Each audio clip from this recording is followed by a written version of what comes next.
Pesta lelaki sesama jenis atau gay berkedok family gathering di sebuah villa di daerah Puncak Bogor. Sebanyak 34 pria jadi tersangka kasus pesta seks sesama jenis yang digerebek di sebuah hotel kawasan Ngagel, Surabaya, Jawa Timur. Viral sebuah video yang menunjukkan aksi pesta gay di tempat hiburan malam atau THM di Karawang, Jawa Barat. Kalau saya bilang perilaku boti itu bisa menular, mungkin nggak semua orang akan setuju, khususnya ya pelakunya sendiri. Tapi kalau emang nggak menular, bisa nggak jelasin kenapa orang-orang yang nongkrong di circle mereka lama-lama bisa menyerupai mereka juga? Saya bayangin kalau ini dinormalisasi dalam 10 tahun ke depan, konsep pria sejati versi kita yang, maskulin, cool, strong, itu akan punah. Nggak akan ada lagi pemimpin keluarga yang kokoh. Yang ada tinggal apa yang banyak orang bilang generasi tulang lunak. Getting soft, brother. Apakah ini sebuah kebebasan berekspresi atau penurunan kualitas generasi? Fenomena pria yang berpenampilan atau berperilaku feminin itu, kalau kamu sadar, itu sebenarnya bukan hal baru. Bukan tren yang mendadak muncul gitu aja. Kalau kamu ingat atau buat kamu yang belum tahu juga, sekitar tahun 1980 sampai 1990-an, hampir seluruh masyarakat Indonesia itu tiap minggu duduk di depan TV, cuma buat nontonin satu sosok melambai yang kita sebut boti sekarang ini. Namanya Om Tesi. Dia dari grup lawak Sri Mulat, ciri khasnya pakai sanggul, kebaya, pakai cincin akik segede gaban. Terus tingkahnya ngondek kemayu gitu. Tapi jangan salah, Om Tesi ini sebenarnya normal. Pria tulen, punya istri, punya keturunan. Bahkan beliau ini mantan prajurit marinir Angkatan Laut.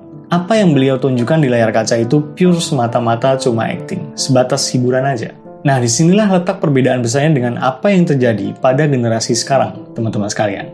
Dulu, kultur melambai itu dikunci ketat di atas panggung hiburan. Cuma sekedar badut komedi aja. Batasannya jelas, begitu kamera mati, Om Tesi balik jadi pria sejati. Dan masyarakat tetap memegang teguh pada nilai bahwa laki-laki di dunia nyata harus tangguh dan jadi pemimpin yang kokoh. Benteng budaya kita masih sangat kuat untuk menjaga nilai maskulinitas tersebut. Tapi sekarang, benteng itu roboh karena proses normalisasi kultur. Perilaku melambai bukan lagi sekedar hiburan di panggung komedi. Dia menembus masuk ke ruang publik dan dijadikan sebagai identitas diri dalam kehidupan sehari-hari. Generasi muda kita hari ini berpotensi kehilangan role model pria sejati yang tegas. Kenapa normalisasi kultur ini bisa terjadi begitu cepat dan masif?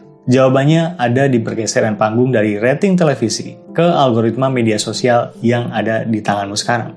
Kalau dulu Om Tesi harus melewati audisi ketat dan kontrak televisi untuk bisa tampil melambai, sekarang pintunya terbuka lebar bagi siapa aja.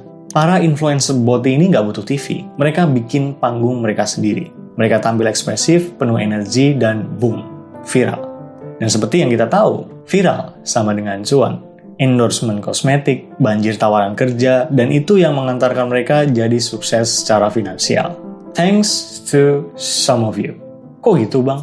Iya, karena umpatan, makian, dan setiap kata boykot, musnahkan, merusak moral yang kamu ketik di kolom komentar mereka, mungkin niatmu lain, tapi disadari atau tidak, dari jempol mula, mereka eksis dan berkembang. Media sosial itu nggak punya kompas moral. Dia nggak peduli apakah sebuah konten itu mendidik atau justru memicu penurunan kualitas generasi. Yang dia peduli cuma engagement dan durasi tonton.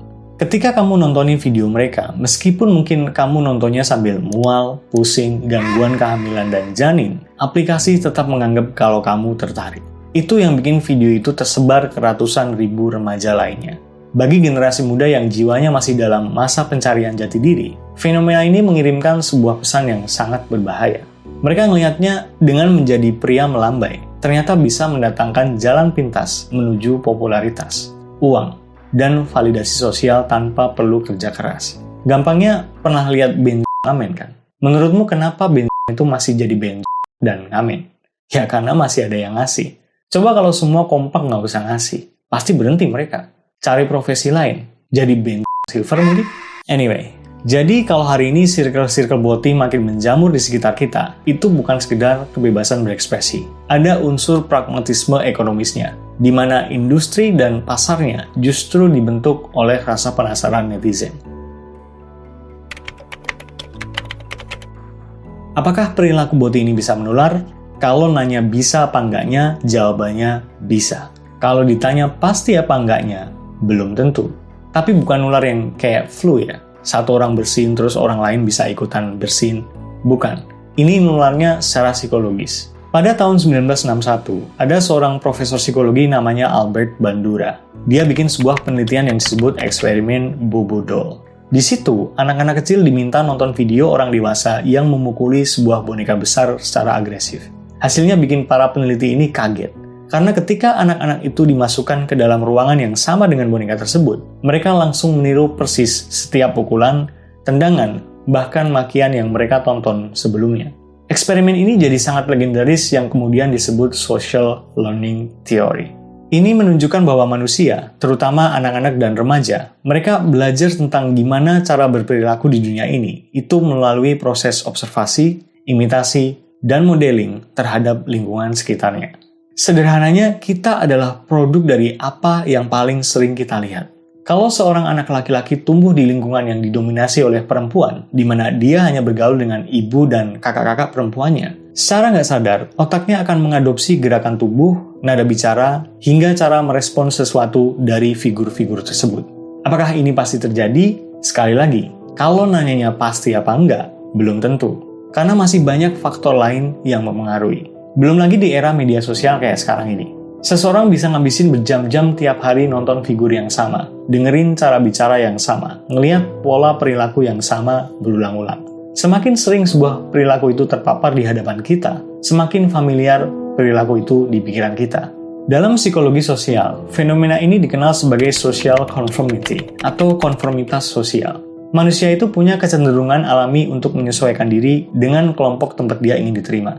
Ketika seseorang bergabung dalam sebuah circle tertentu, lambat laun dia akan mulai mengadopsi bahasanya, gaya bercandanya, cara ngomongnya, bahkan gestur yang lazim digunakan kelompok tersebut.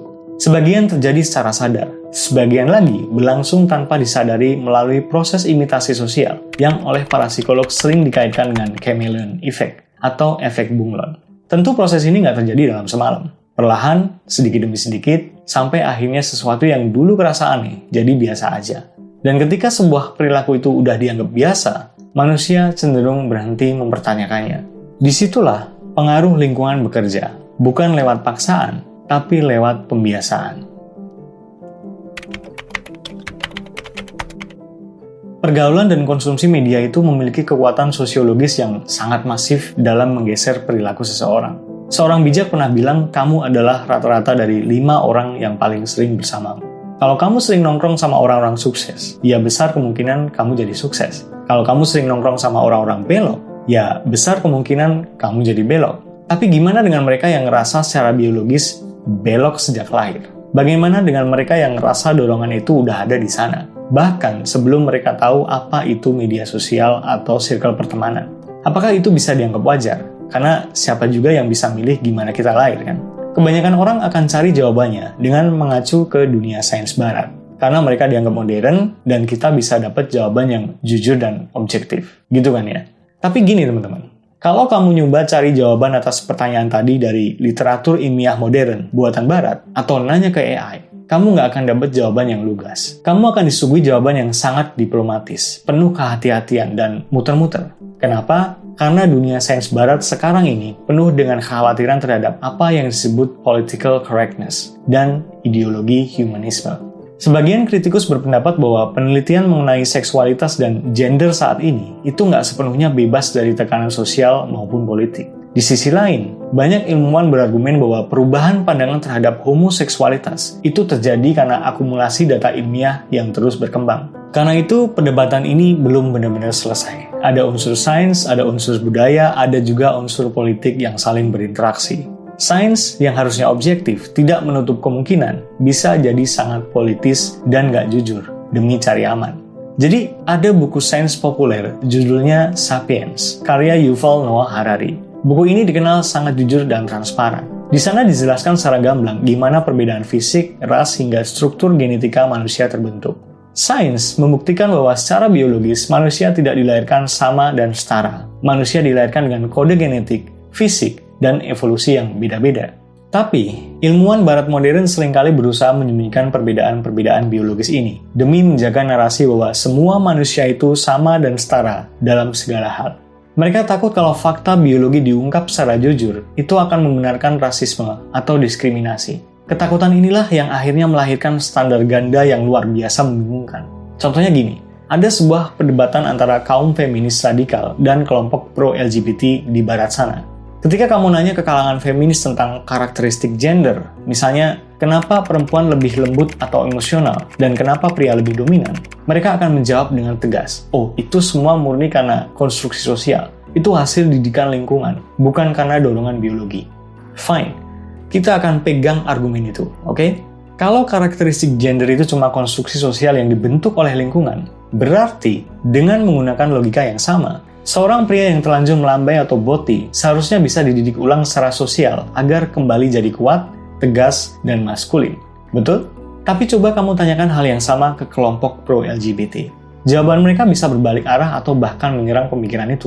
Mereka akan bilang, oh nggak bisa. Perilaku melambai dan orientasi seksual itu bawaan genetik sejak lahir. Udah ada di dalam hormon mereka. Alami, dan nggak bisa diubah oleh lingkungan. Gimana? Kerasa janggalnya nggak? Sains barat akhirnya melahirkan jawaban standar ganda yang saling bertabrakan. Jadi, perilaku melambai itu sebenarnya bisa diubah atau enggak? Konstruksi sosial atau genetik? Jawabannya tergantung kepentingan ideologi mana yang sedang mereka bela saat itu. Mereka akan menjawab A dan B di waktu yang bersamaan demi memuaskan semua pihak. Kita dipaksa untuk menerima kebingungan ini sebagai sebuah kebenaran. Padahal kalau kita cermati lagi, bukankah ini bentuk ketidakjujuran ilmiah demi menghindari konflik sosial? Dulu LGBT itu dikategorikan sebagai penyakit jiwa, tapi organisasi kesehatan dunia kayak WHO, Asosiasi Psikiatri Amerika, itu menghapus homoseksualitas dari daftar gangguan mental sejak tahun 1970-an dan 1990-an.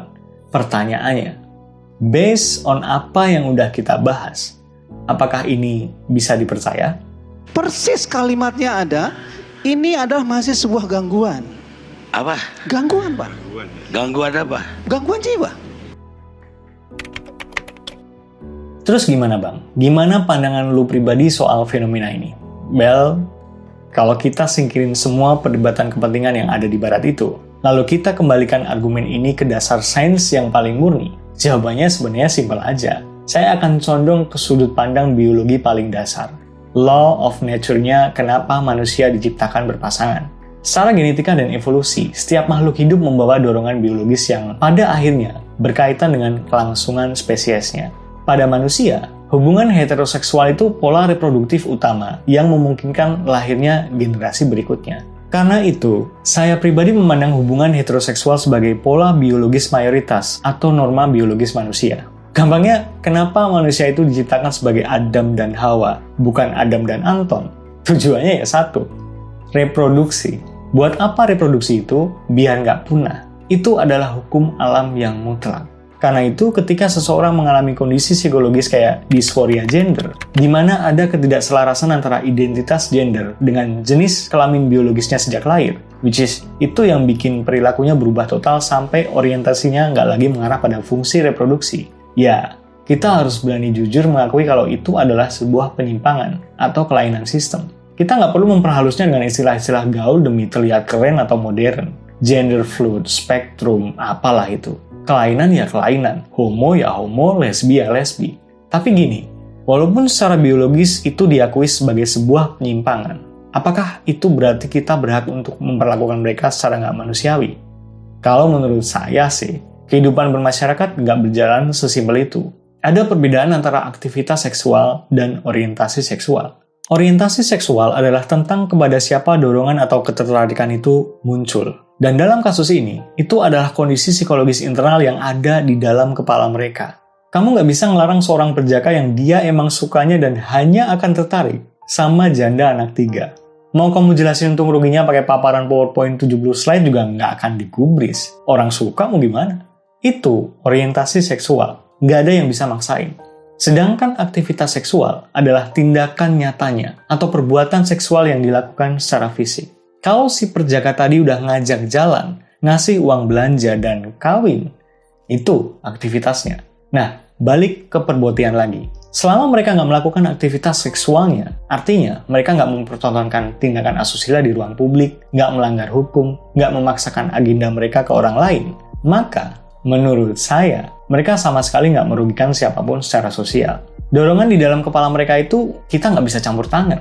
Itu urusan personal mereka dengan Tuhan, kalau mereka punya Tuhan.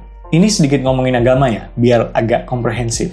Karena sepanjang pengetahuan saya dan sekian lama mempelajari berbagai macam agama, saya belum pernah nemuin agama manapun yang membenarkan penyimpangan ini. Terus gimana dengan mereka yang sengaja mempertontonkan perbuatannya? Gimana dengan mereka yang dengan bangga mengumbar aktivitas seksualnya? Dibikin konten demi pembenaran circle, atau bahkan maksa masyarakat untuk memaklumi tindakan asusila tersebut atas nama kebebasan. Aku bangga jadi boti, yeay hidup boti. Dosa, nggak ada disiksa, nggak ada kayak gitu nggak ada. Itu cuma dongeng belaka, dongengan masa kecil, nggak ada dosa, itu dongeng masa kecil. Biar kita ditakut-takutin. Nah, kalau sampai kayak gini, udah beda lagi ceritanya. Ketika sesuatu yang sifatnya privat dan melanggar norma itu sengaja diseret ke ruang publik untuk dinormalisasi, maka saat itulah menurut saya, mereka sedang menentang hukum sosiologis masyarakat kita. Dan masyarakat punya hak sepenuhnya untuk menolak, mengkritik, bahkan memboikot. Kita nggak bisa menganggap normal sesuatu yang secara teologis dan biologis adalah sebuah kekeliruan hanya karena kebebasan berekspresi. Bener ya bener, salah ya salah. Secara personal, saya sama sekali nggak benci manusianya. Saya nggak punya dendam, nggak ada kebencian, nggak ada keinginan untuk mendiskriminasi mereka yang memilih jalan hidup yang kayak gitu. Sebagai sesama warga negara dan sesama makhluk hidup, saya sepenuhnya menerima perbedaan sebagai bagian dari dinamika sosial yang nggak bisa kita hindari di dunia modern ini. Tapi, menerima perbedaan bukan berarti kita harus mengaburkan batas kebenaran. Kita harus bisa misahin antara empati kemanusiaan dan objektivitas ilmiah. Kelainan tetaplah kelainan. Dan jangan sampai kompromi sosial bikin kita buta terhadap sains yang paling mendasar. Saya menerima perbedaan, tapi tidak dengan penyimpangan. Semua bermanfaat. See ya.